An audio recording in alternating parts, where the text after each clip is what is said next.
Bonjour à tous, merci. Écoutez, Alex Taylor, je ne sais pas si vous parlez plusieurs langues, si vous parlez latin. Si je vous dis Posidonia, est-ce que ça vous dit quelque chose? Non, j'en suis sûr. Donc Posidonia Oceanica, pour cette salle, sans doute pas beaucoup non plus. Si je vous dis Cap d'Agde, ça vous dit sûrement quelque chose, je pense. Vous qui pensiez à Sexty tout à l'heure. Faites les questions, voilà. les réponses. Ça vous dit quelque chose, j'en étais sûr. Si je vous dis station d'épuration ultra performante, je vous dis Cap d'Agde aussi, ça vous dit quelque chose.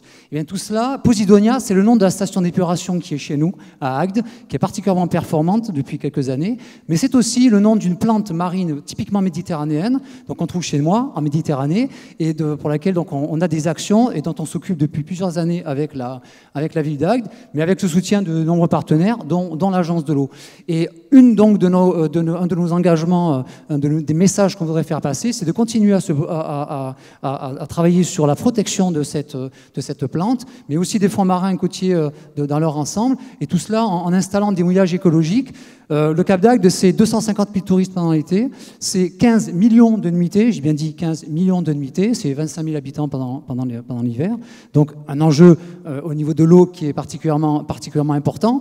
Et une des solutions qu'on a trouvées pour essayer de protéger notre aire marine protégée de 6 000 hectares associée avec des zones humides, c'est de protéger donc les Posidonies en installant des mouillages écologiques pour faire en sorte que les bateaux puissent non pas ancrer n'importe où, même si la mer, c'est vrai que c'est un espace de liberté, mais en l'occurrence, donc, de le faire sur des mouillages écologiques avec donc toute une technologie derrière. Donc ça ramène à de l'emploi, ça ramène à de l'éco-conception.